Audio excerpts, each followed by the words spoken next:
welcome to my English session. Today let's discuss 6th standard, first chapter, Down the Rabbit Hole by Lewis Carroll. In the introduction part only, we have discussed so many things. So let's continue further. We all know Down the Rabbit Hole is by Lewis Carroll, and also it is an extract from Alice Adventures in Wonderland. This book has got so many chapters, and each and every chapter is so much interesting, and it will present a dream-like situation for all the readers. Coming to the character section, the main characters are Alice, Rabbit, Queen of Hearts, Tweedledee, Tweedledum, Cheshire Cat, Mock Turtle, and many more. But here in our chapter Down the Rabbit Hole, we are dealing only with Alice and Rabbit. So we'll continue with the lesson. Let's get ready with the text and all. I'll read the text for you, and afterwards paragraph by paragraph I am going to explain. Down the Rabbit Hole by Lewis Carroll.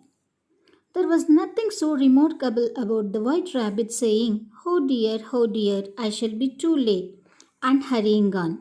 But when Alice, who was sitting beneath a tree with her sister and feeling bored, saw the rabbit take a watch out of its waistcoat pocket and look at it, it flashed across her mind that she had never before seen a rabbit with either a waistcoat pocket or a watch to take out of it. Burning with curiosity, she ran across the field after it and was just in time to see it pop down a large rabbit hole under the hedge. Coming to the summary of the first paragraph, it was a Sunday. Alice was very much bored. So she visits a park nearby with her sister. And her sister has promised her that she will play with her in the park. But as soon as they reach the park, she decides to read a book. And she starts reading the book, and Alice was quite unhappy and she was bored.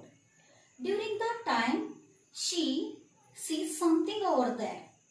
A white rabbit wearing a waistcoat and holding a pocket watch, and he was going somewhere. And that too, he was speaking also. And it was telling, oh dear, I shall be too late. He was saying like this, and he was hurrying somewhere. In a very urgent, he was going somewhere. So, in the beginning, Alice does not feel it a remarkable thing. It's a usual thing only, she thought. Then, immediately something flashes in her mind. That rabbit is not the usual one, not the common one. It looked different. Why it looked different? Because it was wearing a waistcoat, and it was holding a pocket watch, and it was speaking also. So she was burst into curiosity. She wanted to know more about that rabbit, and immediately within no time she also follows the rabbit. The rabbit moves towards the bushes over there, and there was a rabbit hole there, and it pops down into that rabbit hole. Pop down meant move quickly into. It jumps into that rabbit hole. Alice, who was following the rabbit, she also, without thinking of the next moment, how she can come out of that rabbit hole and all the other things, she doesn't consider, she doesn't think also, she also pops down into that hole. Let's go to the next paragraph. In another moment, down went Alice after it, never once considering how in the world she was to get out again. She fell slowly through that seemed like a bottomless tunnel, but finally landed on a heap of sticks and dry leaves. As Alice pops down into the rabbit hole, in the beginning, she falls slowly and slowly, and she thinks it was bottomless. What is meant by bottomless? For example, take a bottle over here, and this one is the bottom.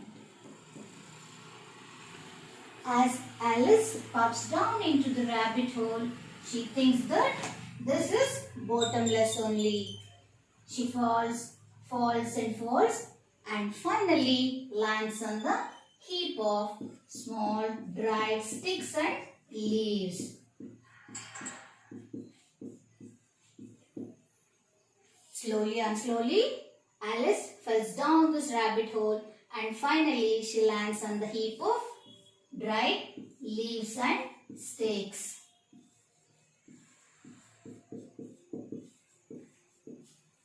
And here, see the wonder here, and she is not hurt at all. Immediately she gets up, she jumps and she wanted to follow the rabbit. Alice was not a bit hurt, but she jumped up onto her feet in a moment. She looked up, but it was all dark overhead. Before her was another long passage, and the white rabbit was still inside, hurrying down it. There was not a moment to be lost. Away went Alice like the wind and was just in time to hear it say as it turned a corner, "Oh, my ears and whiskers, how late it's getting!" She was close behind it when she turned the corner, but the rabbit was no longer to be seen. She found herself in a long, low hall which was lit up by a row of lamps hanging from the roof. As Alice stood up, she looks around everywhere and there was darkness above her and there was a narrow passage in front of her and the rabbit was in her sight only. And that means she can see the rabbit over there. Still he was going and he was telling, "Oh, my ears and whiskers." Means it's an expression similar to "oh my god." We'll also use the expression "oh my god" no, when there is a lot of work to do and when we are in trouble, we'll use that expression no. Here the rabbit is using, instead of "oh my god," it is saying "oh my ears and whiskers," and it was hurrying somewhere. He's moving fast. Alice, within no time, she also follows the rabbit in the speed of the wind. Means as fast as she could, she also follows the rabbit. And there was a corner over there. The rabbit moves through that corner. Alice also follows the rabbit.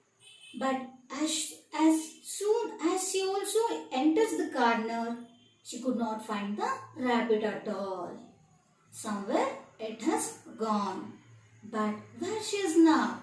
She is in a low, long hall with so many doors around her. And the room was lit up by the hanging lamps. You can see in the picture. Alice once goes round that room and each and every door was locked. She was wondering. She comes to the middle of the room and she is wondering, what next? What I have to do now? How should I come out of this situation? Where did the rabbit go? Everything is running in her mind. That we'll check it out in the next paragraph. There were doors all around her, but they were all locked. After trying all the doors, Alice walked sadly down the middle, wondering how she was ever to get out again. Suddenly, she came upon a little three-legged table made of solid glass. There was nothing on it but a tiny golden key, and Alice's first idea was that this might belong to one of the doors of the hall. But alas, either the locks were too large or the key was too small. But at any rate, it would not open any of them. However, on the second time round, she came upon a low curtain she had not noticed before, and behind it was a little door about 15 inches high. She tried the little golden key in the lock, and to her great delight, it fitted. Alice was standing in the middle of the hall, wondering what to do next. But suddenly from nowhere she'll see a three-legged solid glass table over there. In the beginning, as she entered the room or the hall, there was no table. But immediately there will be a table, glass table over there, and there was a key, a golden small key over it. So this is the thing about the adventurous stories. From nowhere something will come. From nowhere something will happen. That will happen in the adventurous stories and fantasy stories. Here Alice is a three-legged glass table over there and with a golden key on it. Alice was very happy. She takes that key and she thinks that that key may fit any one of the doors and she can go through it. But she goes through one round, but none of the doors were opened. She was little bit unhappy, but she'll not give up. For the second time, she moves round the hall. Then, surprisingly, she notices a small curtain over there, and she slides that curtain, and there she sees a small door over there. And for her surprise and for her luck, that small key fitted into that door, fitted into that lock, so that she was able to open the door. Was she able to open the door? And what all the things she is going to see through that door? Will she be able to go through that small door? To know all those things, we'll check out in the next part of our lesson. Thank you, children.